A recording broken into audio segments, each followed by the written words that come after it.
चंदनक्यारी में युवा कांग्रेस ने जनसंपर्क और क्षेत्र भ्रमण सदस्यता अभियान चलाया। आज 31 मई 2023 को चंदनक्यारी विधानसभा के करकट्टा मोड़ के चंद्रा पंचायत में युवा कांग्रेस के विधानसभा अध्यक्ष धर्मवीर राव के अध्यक्षता में एक जनसंपर्क क्षेत्र भ्रमण एवं सदस्यता अभियान चलाकर सैकड़ों युवाओं को युवा कांग्रेस की सदस्यता दिलाई और लोगों को कांग्रेस पार्टी के विचार और नीतियों से अवगत कराया।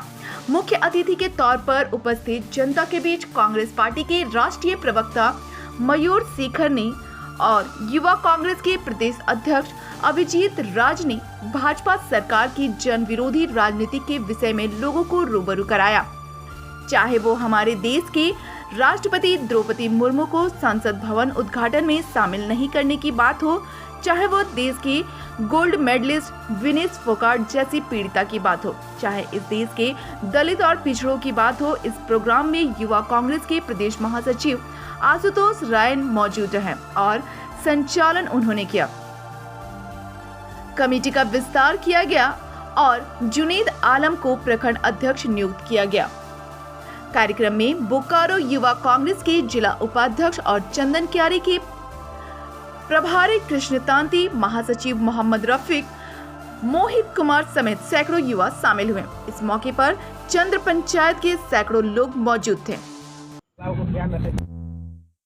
कार्यकर्ताओं से मिल रहे हैं, पूरे संसदीय क्षेत्र में घूम के कार्यकर्ताओं से मिल रहे हैं और 2024 के चुनाव के दृष्टिकोण से कांग्रेस पार्टी की एक मजबूत तैयारी कैसे हो उसके बारे में हम लोगों से जायजा कर मिल रहे हैं। और यह है कि कैसे कांग्रेस पार्टी 24/7 आम आदमी के मुद्दा से ग्रास रूट के लेवल पे, पंचायत के लेवल पे, गांव के लेवल पे, हर घर के लेवल पे जो एक आम आदमी का मुद्दा है, जो गृहिणियों का मुद्दा है, जो युवाओं का मुद्दा है, बेरोजगारी का मुद्दा है, महंगाई का मुद्दा है, इन तमाम मुद्दों से कैसे हम लोग रेगुलर बेसिस पर संपर्क में रहें और उनके निवारण के लिए क्या क्या कदम उठाने जरूरी है, वो कदम कैसे उठाए जाए, इसके लिए हम लोग प्रयास करें। इस दिशा में हम लोग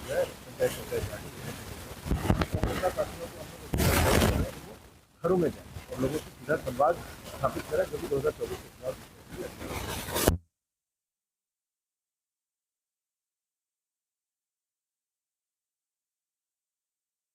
2024 में 2024 का चुनाव जो है वो 2024 में जो चुनाव होने 2024 में चुनाव कांग्रेस और भाजपा के बीच का चुनाव नहीं होने वाला है, क्योंकि भाई कांग्रेस का तो चलिए कांग्रेस ने कहीं ना कहीं गलती किया ही होगा, जो कि जनता ने 207 सीट से उठाकर 44 सीट पर कांग्रेस को ला के रख दिया। कहीं ना कहीं कांग्रेस गलती किया ही होगा। लेकिन आप देखिए 2014 से लेकर 2023 तक पिछले 9 साल में सरकार के नीतियों का विक्टिम कौन है? सरकार की नीतियों का विक्टिम कांग्रेस पार्टी है, सरकार की नीतियों का विक्टिम आम आदमी है। आप देखिए 2014 में जो है ये सबको कहते थे कि हिंदुस्तान के सारे मुसलमान जो हैं वो गद्दार हैं, ठीक है। उसके बाद ये कहना शुरू हो गया कि नहीं जी, हिंदुस्तान के जितने किसान हैं वो गद्दार हैं, वो देशद्रोही हैं, ठीक है। उसके बाद ये कहना शुरू हो गया कि जितने लोग आर्मी की तैयारी कर रहे हैं, सोचिए जितने लोग आर्मी की तैयारी कर रहे हैं, फौज में जाना चाहते हैं, देश की सरहद की रक्षा करना चाहते हैं, वो सब गद्दार हो गए इनके लिए, ठीक है। अब कहते हैं जो गोल्ड मेडल जीत कर आया है, ओलंपिक में जीत कर आया है, वो सब गद्दार हो गए। तो ये आप जब डिवीजन की राजनीति करते हैं, जब आप हिंदू मुस्लिम आप को अलग करके राजनीति कीजिएगा, तो कल को आप जो है शेड्यूल्ड कास्ट अपर कास्ट को अलग करके राजनीति कीजिएगा, तो डिवीजन की राजनीति का कोई अंत नहीं होता है ना। कल को खाली हम 2 आदमी भी बचेंगे तो उसमें भी वो जो लड़ाई लगाने का कोशिश करेगा, क्योंकि उसके पास कोई पॉजिटिव मैनिफेस्टो नहीं। पिछले 9 साल में आप जो बड़ा बात कर रहे हैं, पिछले 9 साल में एक नया इनिशिएटिव आप बता दीजिए, एक नया इनिशिएटिव जो आपके यहाँ बता दीजिए। जो धरोहर आपको मिला था, उसी धरोहर के कारण आज तक हिंदुस्तान जो है सर्वाइव कर रहा है। जो धरोहर आपको कांग्रेस 70 साल का एक धरोहर दिया था, उसी धरोहर के आधार पर आज आप सर्वाइव कर रहे हैं। तो 2024 का जो चुनाव होगा, ये मैं आपको कह रहा हूँ कि 2024 का चुनाव भाजपा बनाम भारत की जनता होगा। ये पब्लिक वर्सेस भाजपा। 1932 में साथ क्यों नहीं दे रहा? 1932 देखिए, एक बात समझ लीजिए, हम 1932 और एनआरसी और सीए, इन जो ये जो मुद्दे हैं, ये लोगों को डिवाइड करने वाला मुद्दा है। इस पर हम लोग का बहुत स्टैंड क्लियर है। और खास तौर से जो 32 का मामला है, आप 32 का मामला छोड़ दीजिए। अगर आप मेरे से अभी 23 में मांगिएगा जमीन, तो मेरे पास जमीन नहीं है 23 में भी, तो क्या हमको यहाँ रहने का अधिकार है या नहीं है? ये सब वो मुद्दा है, भाजपा द्वारा प्रायोजित मुद्दा है, जिससे कि लोगों को देखिए, ये भाजपा आंसू जो सत्ता से बाहर है, आज इनको 32 याद आ रहा है, लेकिन जब सत्ता में तो इनको 32 नहीं 82 याद आ रहा है। तो कहने का मतलब ये है कि ये वो मुद्दों को उठा रहे हैं जिससे आम जनों का कोई सरोकार नहीं है, सिर्फ नफरत कैसे फैले, लोग बटे कैसे, जो हिंदू मुस्लिम और जाति प्रांत में बांटने और भाषा के बाद उसी तरीके से ये 32 है। एक प्रकार के आप 1932 पक्ष में नहीं है। नहीं, हम ये बात बोल रहे हैं कि आप अगर आप मेरे से 2023 का जमीन का मांगिएगा तो हम तो इतना निर्धन है कि मेरे पास अभी का जमीन नहीं है, हम 32 का कहाँ से देंगे। अब हम अपना बात कर रहे हैं। देखिए इस देश के अंदर में एक बात आप गठबंधन में एक बात आप जब 32 से पूछे तो एक बात आपको बता रहे हैं, इस देश में 60% लोग ऑन रिकॉर्ड बोल रहे हैं बिना जमीन के हैं, जिनके पास कोई जमीन नहीं है। 60%। 35% वो लोग हैं जिनके पास जमीन तो है लेकिन जमीन उतना ही है जिससे कि वो अपना भरण पोषण खाना पीना कर सके। 5% लोग ही जमींदार है जिनके पास अपराध जमीन है।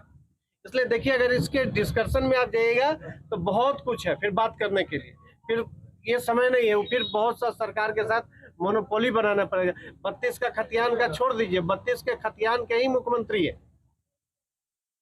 आज 32 के लोगों का काम हो रहा है कि नहीं ये मायने रखता है, उनका जीवन यापन बेहतर करने के लिए योजना बन रहा है कि नहीं ये ज्यादा महत्वपूर्ण है। जयराम महतो उसी में लगे हुए हैं। देखिए जयराम महतो लड़े चुनाव, उनको उनका हैसियत पता चल जाएगा, लड़े चुनाव। लोगों का जो सबसे महत्वपूर्ण टारगेट है, जैसा कि अभी मेयर जी भी बता रहे थे कि 14 पार्लियामेंट सीट कैसे जीते, इसको लेके काम कर रहे हैं। और इसको लेकर हम लोग दिन में भी वार्ड स्तर पे मीटिंग कर रहे थे, अभी पंचायत स्तर पे मीटिंग कर रहे हैं। और ये मीटिंग सिर्फ मीटिंग नहीं है, हम लोग का टारगेट यह है कि गांव कस्बा का जो आम लोग जिसको बरगलाया जाता है बड़े बड़े सपने दिखाकर और उसके बाद वो छला और ठगा महसूस करते हैं, तो उन लोगों के साथ हमारा संवाद कैसे स्थापित, उस संवाद स्थापित करने के लिए हम लोग पंचायत जाकर सोशल मीडिया का सहारा, जिसका सहारा लेके भाजपा 2014 में लोगों को मूर्ख बना पाई, उसी सोशल मीडिया के माध्यम से हम कैसे लोगों को जागरूक करें, उनके वर्तमान स्थिति परिस्थिति को लेके, देश में क्या चल रहा है उन तमाम मुद्दों को लेके। इसी के लिए हम लोग पंचायत चल रहे हैं अपने सभी साथियों के साथ। चंदन क्यारी विधानसभा का जो अध्यक्ष है हमारा धर्मवीर राउत, हमारे प्रदेश के महासचिव है आपका आशुतोष राय, इन लोगों के साथ हम लोगों ने प्लान किया कि चंदन क्यारी के विधानसभा के प्रत्येक पंचायत में हम लोगों को जाना है और लोगों से संवाद स्थापित करना है कि क्या चल रहा है, प्रत्येक व्यक्ति आए क्या है, प्रत्येक व्यक्ति इस देश में आज कितना का कर्जदार बना हुआ है। और हम सब जानते हैं कि जिस तरीका के बड़े बड़े मुद्दे करके देश में और प्रदेश में भाजपा आई थी, तो प्रदेश के लोगों ने तो समझ के भाजपा को उखाड़ फेंका, लेकिन आज वक्त है कि देश से भी इनको उखाड़ के फेंकना होगा, नहीं तो प्रत्येक व्यक्ति नौकर और गुलाम बन के फिर से इस देश में रह जाएगा। इसलिए ये लगातार काम हो रहा है और हमको लगता है कि आने वाला समय में आप लोग से और भी मुद्दों पे बात होगी। बोकारो जिलेवार में जातीय आवास से काफी पेंडिंग है। निश्चित तौर से उसको हम लोग देखेंगे। आज आप लोग बोले हैं, ये बात संज्ञान में आया है।